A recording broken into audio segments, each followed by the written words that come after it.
Hello students, कैसे हैं आप। मेरे YouTube वीडियो क्लास में आपका स्वागत है। यह वीडियो क्लास बिहार बोर्ड कक्षा 9 गणित अध्याय 6 पर आधारित है। पिछले वीडियो में मैंने आप सबको रेखाएं और कोण के बारे में बताया था। कुछ आधारभूत पद और परिभाषाएं थी। साथ ही प्रतिच्छेदी रेखाएं और अप्रतिच्छेदी रेखाएं इनके बारे में बताया गया था और प्रश्नावली 6.1 के सभी प्रश्नों को हल करके आप लोगों को बताया था।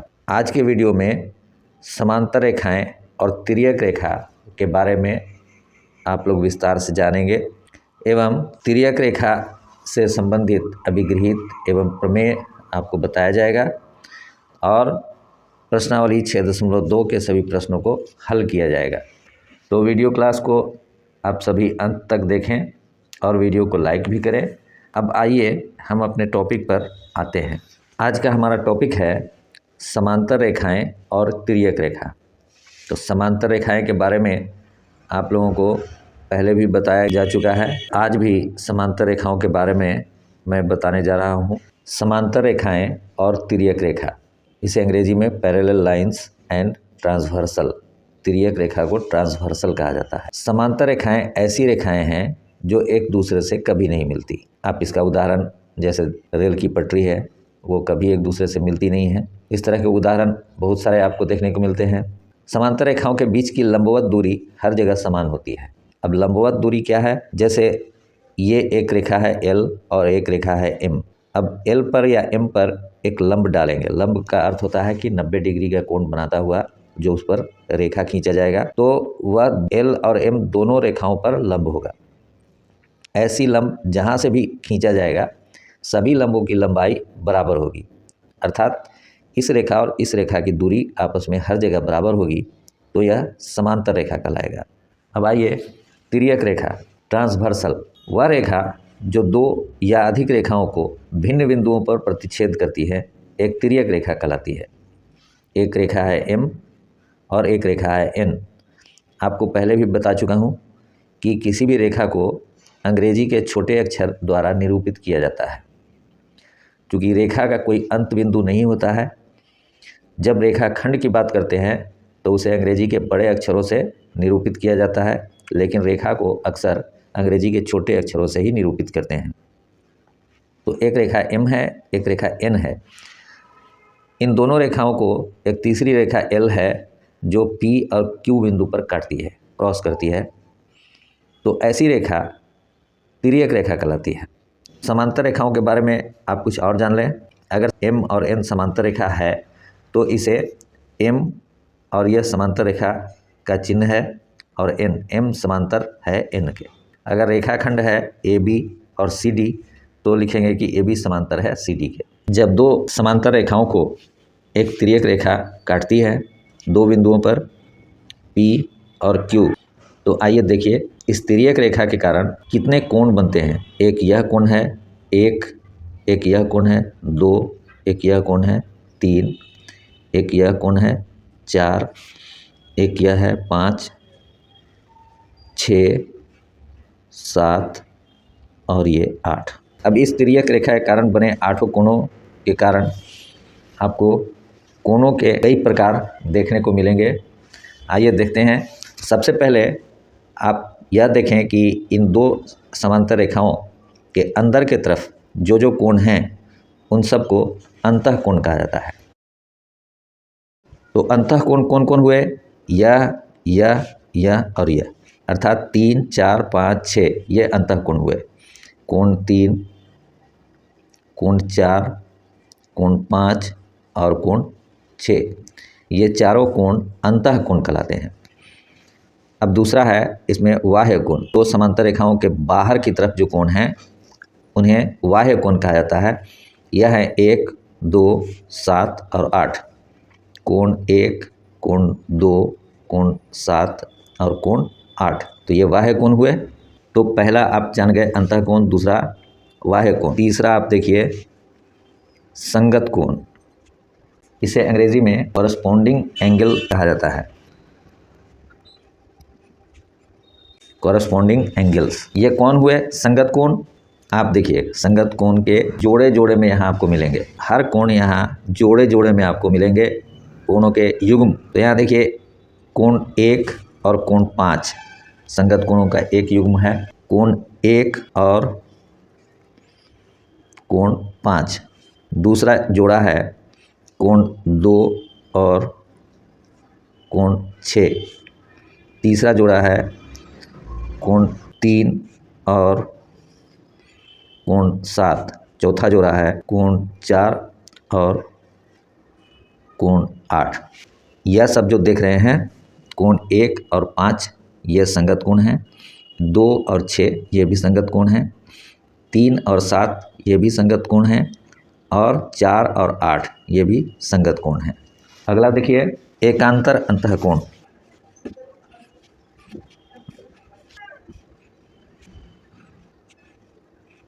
एकांतर अंतःकोण अल्टरनेट इंटीरियर एंगल्स। एकांतर का अर्थ होता है कि एक को लिए दूसरे को छोड़े फिर तीसरे को लिए, यहाँ इसी को एकांतर कहेंगे। तो अंतःकोण तो जानते हैं, अंतःकोण है 3, 4, 5 और 6। इसमें एकांतर कोण है तो 3 को लिए 4 को छोड़े 5 को लिए, तो 3 और 5 एकांतर अंतःकोण का एक जोड़ा हुआ कोण 3 और कोण 5।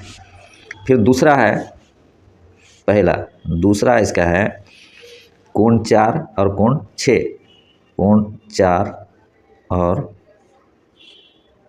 कोण 4 और कोण 6 ये एकांतर अंतःकोण, ये और ये, फिर ये और ये अलग अलग जोड़े हुए एकांतर अंतःकोण के।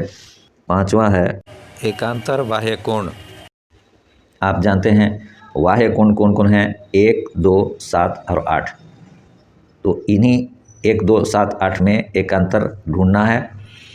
तो देखिए 1 को लेंगे, 2 को छोड़ेंगे, फिर 7 को लेंगे, तो 1 और 7 एकांतर बाह्य कोण हुए, कोण 1 और कोण 7। दूसरा एकांतर बाह्य कोण हुआ कोण 2 और कोण 8। कोण 2 और 8 ये और ये, तो ये पहला जोड़ा हुआ। और दूसरा जोड़ा एकांतर बाह्य कोण का कोण 2 और कोण 8।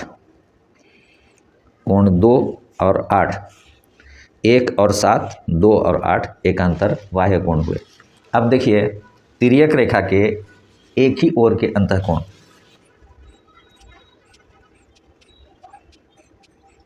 यह तिर्यक रेखा है। आप जानते हैं कि अंतःकोण ये 4 हैं, 3, 4, 5, 6। तो इस तिर्यक रेखा के एक ओर के अंतःकोण हुए 4 और 5, फिर एक ओर के अंतःकोण हुए 3 और 6। तो यह दो जोड़े तिर्यक रेखा के एक ओर के अंतःकोण कहलाएंगे। इसमें पहला है कोण 4 और कोण 5। दूसरा है कोण 3 और कोण 6। इन सभी बातों को आप अच्छी तरह से याद रखेंगे, तभी आगे के सभी प्रश्नों को हल करने में आपको आसानी होगी। आप जहाँ तक भी पढ़ेंगे ज्यामिति आपको आसान लगेगा। एक बात और ध्यान में रख लीजिए, तिर्यक रेखा के एक ही ओर के अंतःकोणों को क्रमागत अंतःकोण, कॉन्सेक्यूटिव इंटीरियर एंगल्स या संबंधित कोण, एलाइड एंगल्स या सह अंतःकोण, वो इंटीरियर एंगल्स भी कहा जाता है। अभिगृहित 6.3। यदि एक तिर्यक रेखा दो समांतर रेखाओं को प्रतिच्छेद करे तो संगत कोणों का प्रत्येक युग्म बराबर होता है। इसे याद रखेंगे। अभिगृहित जितने हैं और प्रमेय, इन सबको आपको याद रखना है। आइए देखते हैं। ये दो समांतर रेखाएं हैं M और N। इसे एक तिर्यक रेखा L P और Q बिंदु पर काटती है। तो अभिगृहित 6.3 के अनुसार संगत कोण के प्रत्येक जोड़े बराबर होंगे, अर्थात कोण 1 और कोण 5 बराबर होगा, कोण 2 और कोण 6 ये बराबर होगा, कोण 3 और कोण 8 ये भी बराबर होगा, और कोण 4 और कोण 7 यह भी बराबर होगा। संगत कोणों के बारे में कुछ देर पहले आप जान चुके हैं।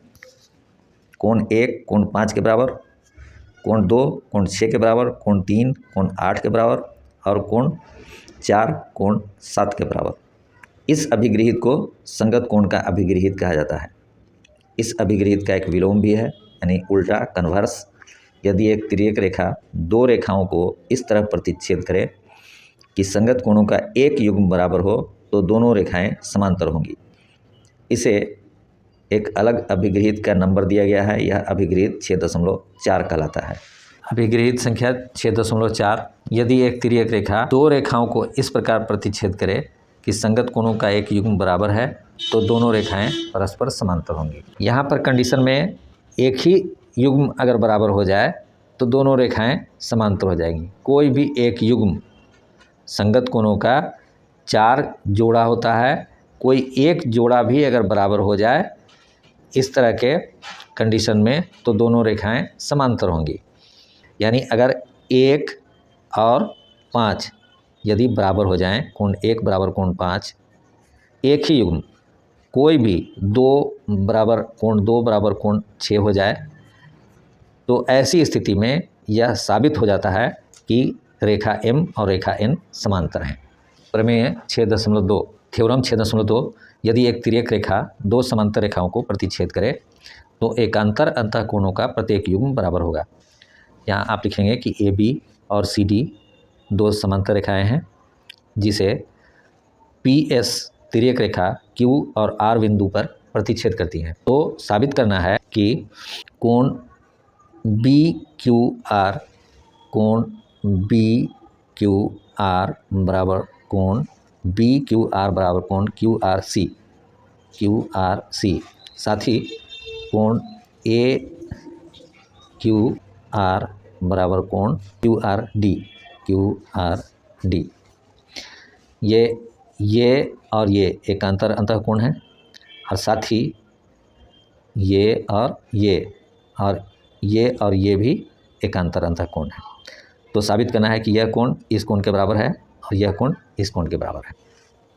तो आइए हम लोग देखते हैं ये कैसे साबित होता है। अभी कुछ देर पहले हम लोग संगत कोणों को जाने हैं कि यदि दो समांतर रेखाओं को एक तिर्यक रेखा काटती है तो संगत कोणों के सभी युग्म बराबर होते हैं।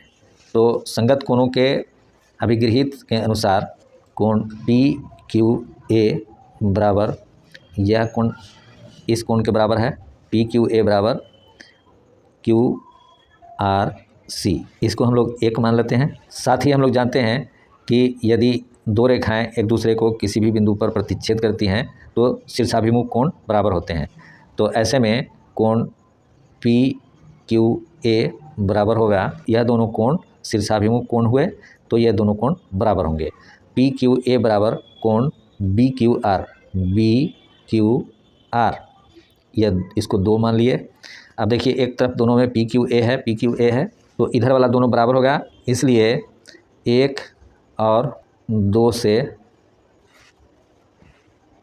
कोण QRC बराबर कोण BQR, कोण QRC बराबर BQR, ये और यही दोनों एकांतर अंतःकोण हुए, एकांतर अंतःकोण। और यही हमें साबित करना था, QRC बराबर BQR, ये पहला यह साबित हो गया। इसी प्रकार हम लोग इस दूसरे को भी साबित कर सकते हैं। तो यह था प्रमेय 6.2। इसी से मिलता जुलता प्रमेय सब है, इन्हें आप अपनी कॉपी पर लिख करके याद कर लेंगे। प्रमेय 6.3 यदि एक तिर्यक रेखा दो रेखाओं को इस प्रकार प्रतिच्छेद करे कि एकांतर अंतःकोणों का एक युग्म बराबर है तो दोनों रेखाएं परस्पर समांतर होंगी। अभी हम लोग जो प्रमेय 6.2 को समझे हैं उसी का यह विलोम है। प्रमेय 6.4 यदि एक तिर्यक रेखा दो समांतर रेखाओं को प्रतिच्छेद करे तो तिर्यक रेखा के एक ही ओर के अंतःकोणों का प्रत्येक युग्म संपूरक होंगे मतलब 180 डिग्री होंगी, यानी एक ही तरफ के दोनों अंतःकोणों का योग 180 डिग्री होगा। आप इसको चित्र के द्वारा इसको समझ लीजिए। यह कोण और यह कोण, इन दोनों कोणों का योग, ये इसको मान लिया अगर 1 या 2 या 3 या 4, तो कोण 1 जोड़ कोण 4 बराबर 180 डिग्री, और इसी तरह कोण 2 जोड़ कोण 3 बराबर 180 डिग्री होगा। ठीक है, समझ गए होंगे आप लोग। इसी का विलोम है 6.5 यदि एक तिर्यक रेखा दो रेखाओं को इस प्रकार प्रतिच्छेद करे कि तिर्यक रेखा के एक ही ओर के अंतःकोणों का एक युग्म संपूरक है तो दोनों रेखाएं परस्पर समांतर होती हैं। अगर दो रेखाएं हैं, एक तिर्यक रेखा उन्हें प्रतिच्छेद करती हैं। दो रेखाओं के बारे में ये पता नहीं है कि वे समांतर हैं या नहीं हैं, लेकिन अगर तिर्यक रेखा से बने एक ही तरफ के एक जोड़ा अंतःकोणों का योग दो समकोण के बराबर है, 180 डिग्री के बराबर है, संपूरक है, तो दोनों रेखाएं परस्पर समांतर होंगी। एक चीज़ और याद रख लीजिए, इसको भी आप नोट कर लीजिए। प्रमेय 6.6 है, वे रेखाएं जो एक ही रेखा के समांतर हों परस्पर समांतर होती हैं। आइए देखिए प्रमेय 6.6। मान लिया कि यह एक रेखा है M, दूसरी रेखा है N और तीसरी रेखा है P। अब N रेखा M रेखा के समांतर है, साथ ही P रेखा भी M रेखा के समांतर है। इसलिए प्रमेय 6.6 के अनुसार रेखा N और रेखा P भी आपस में समांतर होंगी।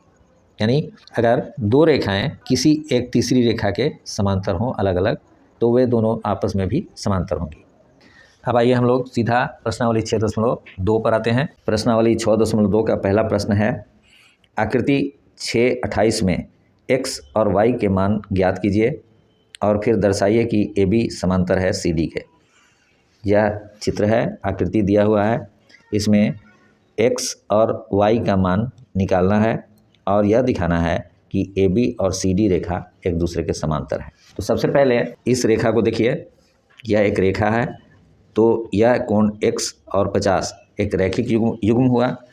तो इससे साबित होता है x जोड़ 50 बराबर 180 डिग्री, चूँकि रैखिक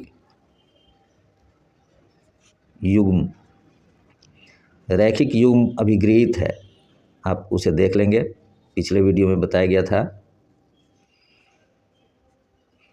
तो रैखिक युग्म अभिगृहित से यह मिला कि x जोड़ 50 बराबर 180 डिग्री। इसलिए x निकल जाएगा 180 घटाओ 50 बराबर 130 डिग्री। अब दूसरी तरफ यहाँ पर देखिए कि यह रेखा और यह रेखा एक दूसरे को प्रतिच्छेद करती हैं, तो शीर्षाभिमुख कोण बराबर होते हैं। इसलिए जो यह कोण होगा वही मान इस कोण का होगा, अर्थात y 130 डिग्री होगा। तो लिखेंगे कि दूसरी तरफ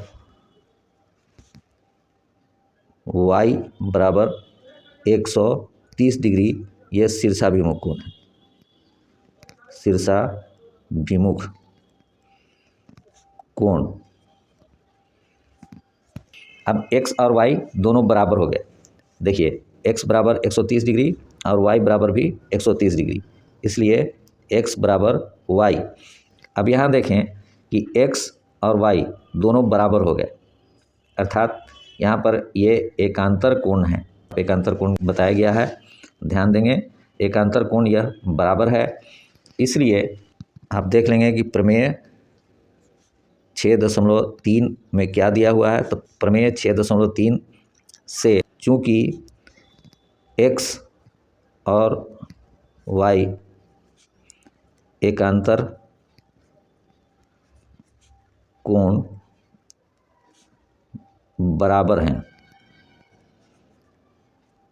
हैं, इसलिए AB समांतर है CD के। तो यह साबित हो गया कि AB और CD समांतर हैं और x और y का मान भी निकल गया। x का मान 130 डिग्री, y का मान भी 130 डिग्री। आइए दूसरे प्रश्न पर आते हैं। प्रश्न 2 में है, आकृति 6.29 में यदि AB समांतर है CD और CD समांतर है EF और y अनुपात z बराबर 3:7 है, तो x का मान ज्ञात कीजिए। यहाँ पर आप देखिए कि AB और CD समांतर है, फिर CD और EF समांतर हैं। हमें y और z का अनुपात बताया गया है, y और z का अनुपात 3 और 7 का अनुपात है। हमें x का मान निकालना है, कोण x यह कोण है। तो इसे हम लोग हल करें। यहाँ पर दिया हुआ है AB CD समांतर हैं, AB और CD समांतर हैं। दूसरी तरफ फिर CD और EF, ये CD और EF भी समांतर हैं। साथ ही y और z का अनुपात दिया हुआ है 3:7, तो x का मान निकालना है। अब देखें कि चूँकि AB समांतर है CD के, लिखिए कि AB समांतर है CD के, ए बी और सी डी जब समांतर हैं तो एक तिर्यक रेखा के एक ओर के अंतःकोणों का योग 180 डिग्री होता है, अर्थात x जोड़ y बराबर 180 डिग्री होगा। इसलिए x जोड़ y बराबर 180 डिग्री, इसे एक मान लेंगे। आप लिख देंगे कि तिर्यक रेखा के एक ही ओर के अंतःकोण हैं, इसलिए x प्लस वाई बराबर 180 डिग्री। अब देखिए कि ए बी समांतर है सी डी के, फिर सी डी और ई एफ ये दोनों भी समांतर दिया हुआ है, इसलिए ए बी और ई एफ भी समांतर होंगे।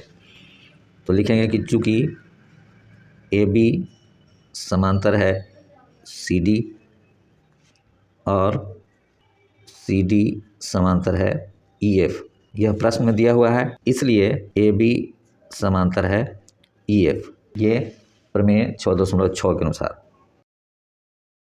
इसलिए जब ए बी और ई एफ समांतर होंगे, इसलिए एक्स और वाई एकांतर अंतःकोण बराबर होंगे, इसलिए x बराबर z लिख देंगे कि यह। अब हम लोग x प्लस वाई 180 डिग्री समीकरण 1 में है, यहाँ पर x की जगह पर z देने पर क्या हो जाएगा कि z प्लस वाई बराबर 180 डिग्री, इसको 2 मान लीजिए। अब दिया हुआ है y अनुपात z बराबर 3:7, तो इसे आप अनुपात समानुपात पढ़े हैं, तो इसे ऐसे भी लिख सकते हैं हम लोग कि y बटा z बराबर 3/7, इसलिए 7y बराबर 3z हो जाएगा, y बराबर 3z/7। अब समीकरण 2 में y की जगह पर 3z/7 देने पर लिखिए कि समीकरण 2 में y बराबर 3z/7 देने पर क्या होगा, z प्लस 3z/7 बराबर 180 डिग्री। इसे भिन्न के जोड़ के नियम से जोड़ दिया जाएगा, तो ये हो जाएगा 7z जोड़ 3z बराबर 180 गुना 7, यह हो जाएगा 10z बराबर 180 गुना 7, इसलिए z बराबर 180 गुना 7 बटा 10, 0 से 0 कट जाएगा, ये हो जाएगा 126 डिग्री। अब चूँकि x बराबर z है, यहाँ निकला था x बराबर z, इसलिए x बराबर z का मान 126 डिग्री निकला, तो x बराबर 126 डिग्री, यह आपका आंसर हो गया। तीसरे प्रश्न में है आकृति 6:30 में यदि ए बी समांतर सी डी, ई एफ लंब है सी डी पर और कोण जी ई डी बराबर 126 डिग्री, तो कोण ए जी ई, कोण जी ई एफ और कोण एफ जी ई ज्ञात कीजिए। तीसरे प्रश्न में दिया हुआ है कि ए बी और सी डी समांतर हैं और ई एफ ये सी डी पर लंब है, अर्थात इधर 90 डिग्री का कोण होगा, इधर भी 90 डिग्री का कोण होगा, और साथ ही कोण जी ई डी 126 डिग्री, कोण जी ई डी यह कोण दिया हुआ है 126 डिग्री। तो हमें कोण ए जी ई यह निकालना है, और जी ई एफ कोण जी ई एफ यह निकालना है, और एफ जी ई यह निकालना है। तो इन तीनों कोणों का माप हम लोग निकालेंगे। सबसे पहले कोण जी ई डी, कोण जी ई डी दिया हुआ है, जी ई डी को 2 भाग में हम लोग बांट सकते हैं, कोण जी ई एफ, कोण जी ई एफ जोड़ कोण एफ ई डी, कोण एफ ई डी, यह कोण और यह कोण मिल करके यह बड़ा कोण होता है। अब दिया हुआ है जी ई डी का मान 126 डिग्री, तो 126 डिग्री बराबर हो जाएगा कोण जी ई एफ, कोण जी ई एफ जोड़ कोण एफ ई डी, चूँकि लंब है इसलिए यह 90 डिग्री का होगा, 90 डिग्री। इसी से निकल जाएगा कोण जी ई एफ बराबर 90 डिग्री को 126 से घटा देंगे तो 126 घटाओ 90 बराबर 36 डिग्री होगा। तो एक GEF निकल गया, यह निकल गया, तो एक आंसर हो गया आपका पहला। अब देखिए, चूँकि त्रिभुज के तीनों कोणों का योग 180 डिग्री होता है, इसलिए हम लोग लिख सकते हैं कि कोण EGF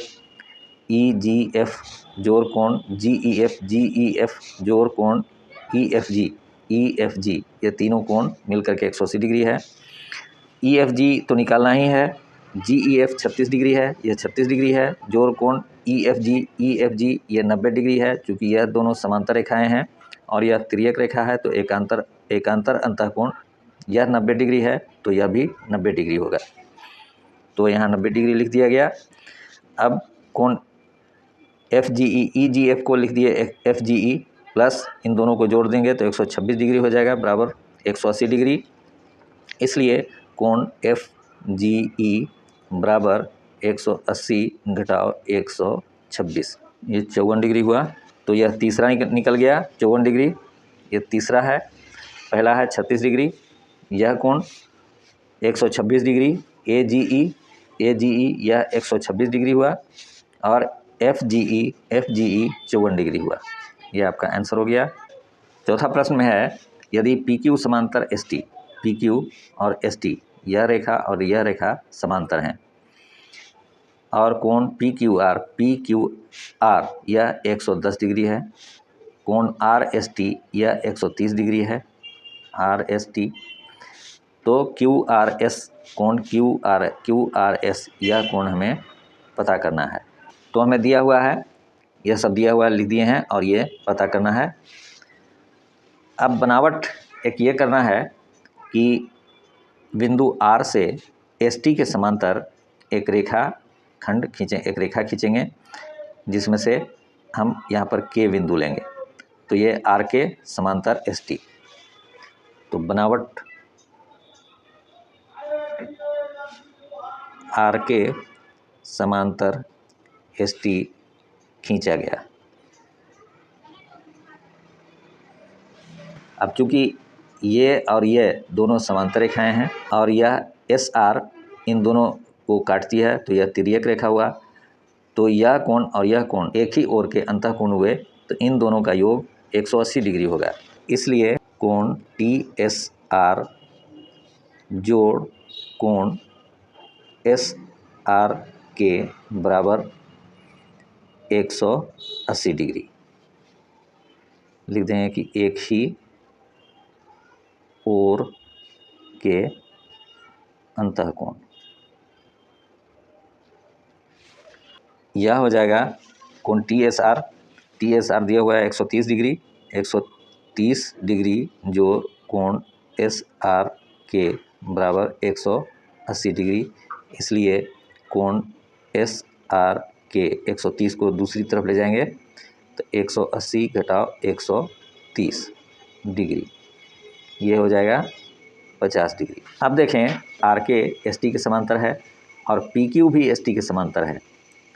ये दिया हुआ है PQ ST के समांतर है और RK हम लोग ST के समांतर खींचे, इसलिए PQ भी RK के समांतर होगा। लिखेंगे कि अब चूँकि PQ समांतर है ST और ST समांतर RK बनावट से, इसलिए PQ समांतर RK। अब PQ और RK समांतर हो गया और QR तिर्यक रेखा है, तो एकांतर कोण यह कोण और यह कोण बराबर होगा। इसलिए एकांतर कोण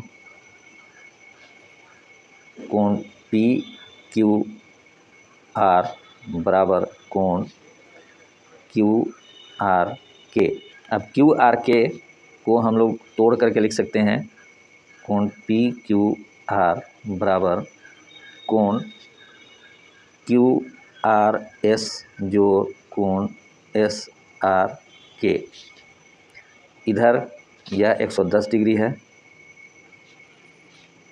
QRS निकालना है, कोण QRS जोड़, और यह कोण निकला है SR के 50 डिग्री। इधर वाले को इधर और इधर वाले को इधर ले आएंगे। कोण QRS जोड़ 50 डिग्री बराबर 110 डिग्री, इसलिए कोण QRS बराबर 110 घटाव 50, तो यह 60 डिग्री हो गया। यही हमें निकालना था, यह आपका आंसर हो गया। पांचवा प्रश्न है, AB और CD समांतर रेखाएं हैं। कोण APQ बराबर 50 डिग्री, APQ ये 50 डिग्री दिया हुआ है। कोण PRD 127 डिग्री, PRD यह 127 डिग्री दिया हुआ है। तो x और y का मान हमें निकालना है। अब देखें, AB और CD समांतर रेखाएं हैं। PQ तिर्यक रेखाएं हैं, P और Q बिंदु पर प्रतिच्छेद करती हैं, इसलिए एकांतर अंतःकोण यह कोण और यह कोण बराबर होंगे। चूँकि AB समांतर है CD और PQ तिर्यक रेखा है,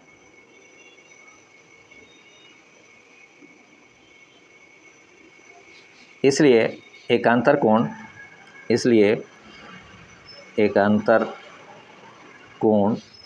APQ बराबर कोण PQR,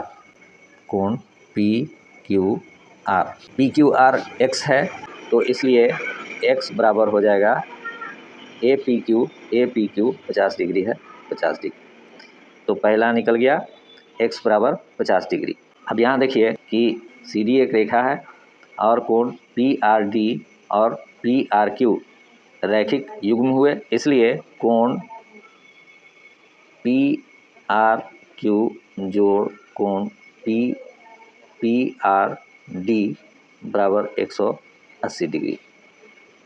इसको हम लोग लिख सकते हैं कि कोण PRQ जोड़ PRD दिया हुआ है 127 डिग्री बराबर 180 डिग्री, इसलिए कोण PRQ बराबर 180 डिग्री घटाव 127 डिग्री बराबर 53 डिग्री। अब हमें यह कोण मालूम हो गया, तो इस कोण को पता करने के लिए यह देखेंगे कि यह एक त्रिभुज है, PQR एक त्रिभुज है। त्रिभुज में इसके तीनों अंतःकोण मिला करके दो समकोण अर्थात 180 डिग्री के बराबर होता है।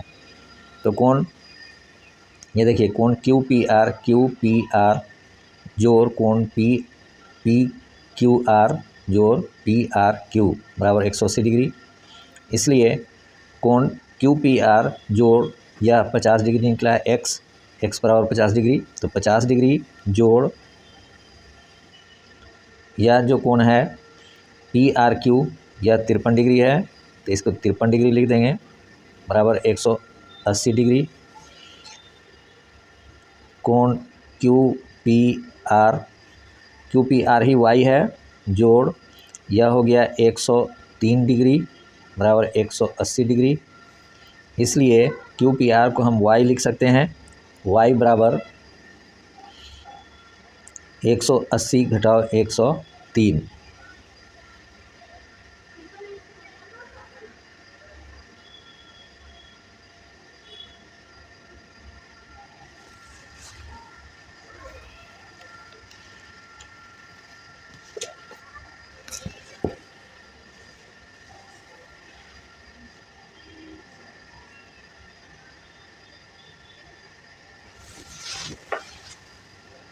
बराबर 77 डिग्री, ये x का मान 50 डिग्री या y का मान 77 डिग्री, यह हल हो गया, आपका आंसर है। आइए छठे प्रश्न को देखते हैं। छठे प्रश्न में है, PQ और RS दो दर्पण हैं जो एक दूसरे के समांतर रखे गए हैं। ये PQ और RS ये दो दर्पण हैं, दर्पण अर्थात शीशा, आईना, यह दोनों दर्पण PQ और RS एक दूसरे के समांतर हैं। एक आपतन किरण AB दर्पण PQ से B पर टकराती है। यह AB एक किरण है जो PQ दर्पण के B से टकराती है और परावर्तित किरण पथ BC पर चलकर दर्पण RS से C पर टकराती है। तो यही परावर्तित किरण है, यह दर्पण RS के C बिंदु से टकराती है तथा पुनः CD के अनुदिश परावर्तित हो जाती है और यह यहाँ से परावर्तन के बाद CD के दिशा में चली जाती है। तो हमें सिद्ध करना है कि AB समांतर CD के, AB CD दोनों समांतर हैं। यहाँ पर हम कुछ इसमें बनावट बढ़ाएंगे। दर्पण PQ के B बिंदु से ये एक लंब डालेंगे BL और फिर RS के C बिंदु से एक दूसरा लंब डालेंगे या M CM। लिखेंगे कि बनावट BL और CM क्रमशः PQ एवं RS के बिंदु B एवं C पर लंब डाला। आपको फिजिक्स में पढ़ाया गया होगा कि जब कोई आपतित किरण किसी दर्पण के ऊपर गिरता है तो वह परावर्तित होता है। तो यहाँ पर एक अभिलंब अगर खींचा जाता है तो यह होता है आपतन कोण और यह होता है परावर्तन कोण। तो परावर्तन के नियम के अनुसार लिखेंगे कि परावर्तन के नियम के अनुसार इस कोण को 1 मान लीजिए, इस कोण को 2 मान लीजिए, इस कोण को 3 मान लीजिए और इस कोण को 4 मान लीजिए। तो परावर्तन के नियम के अनुसार आपतन कोण और परावर्तन कोण बराबर होते हैं। इस दर्पण के लिए यह आपतन कोण होगा, यह परावर्तन कोण होगा, यह दोनों भी बराबर होगा।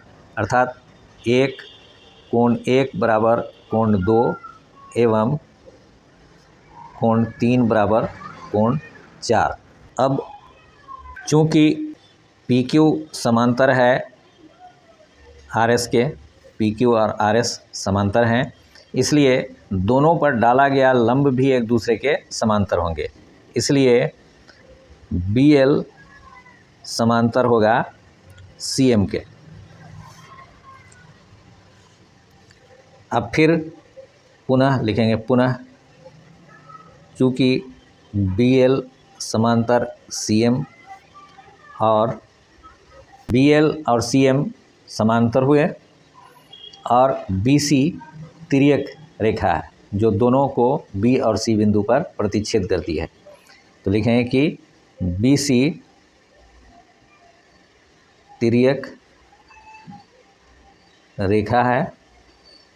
जब BC तिर्यक रेखा हुआ तो यह कोण और यह कोण एकांतर अंतःकोण हुआ, अर्थात कोण 2 बराबर कोण 3। इसलिए लिखेंगे एकांतर कोण 2 बराबर एकांतर कोण 3। कोण 2 बराबर कोण 3 हो गया। तो इस समीकरण के अनुसार जब कोण 2 और कोण 3 बराबर हो गया तो ये सभी 1, 2, 3, 4 एक दूसरे के बराबर हो गए। इसलिए कोण 1, चूँकि कोण 1 बराबर कोण 2 है और कोण 3 बराबर कोण 4 है। फिर हम लोग यहाँ देखिए कोण 2 बराबर कोण 3, इसलिए कोण 1 बराबर कोण 2 बराबर कोण 3 बराबर कोण 4। इसलिए कोण 1 जोड़ 2 बराबर कोण 3 जोड़ 4। इसलिए यहाँ पर आप ऐसा एरो का निशान भी दे सकते हैं। कोण 1 और कोण 2 को जोड़ने से कोण होता है ABC। कोण ABC बराबर कोण 3 और 4 को जोड़ने से कोण होता है BCD। कोण BCD। तो यह कोण और यह कोण बराबर हो गया। अब हम देखते हैं कि AB एक रेखा है और CD भी एक रेखा है और BC तिर्यक रेखा है। तो इसके अनुसार यह कोण ABC और कोण BCD एकांतर कोण हुए। रेखाएं AB और CD के बीच BC तिर्यक रेखा है, इस और कोण ABC बराबर कोण BCD बराबर एकांतर अंतःकोण, एकांतर अंतःकोण बराबर हो गए। इसलिए प्रमेय 6.3 के अनुसार AB समांतर है CD। यही साबित करना था, ये साबित हो गया। तो इस प्रकार आज आप लोगों को प्रश्नावली 6.2 के सभी प्रश्नों को भी हल करके बताया गया। आज के लिए बस इतना ही। अगले वीडियो में त्रिभुज के कोणों के संबंध में बहुत सी बातें आपको बताई जाएगी और साथ ही प्रश्नावली 6.3 का हल भी बताया जाएगा। तब तक आप आज के बताए गए सभी परिभाषाओं, अभिगृहीतों, प्रमेयों एवं प्रश्नावली 6.2 के सभी प्रश्नों को खूब अच्छी तरह समझें, याद करें। तो मिलते हैं अगले वीडियो में, तब तक के लिए विदा।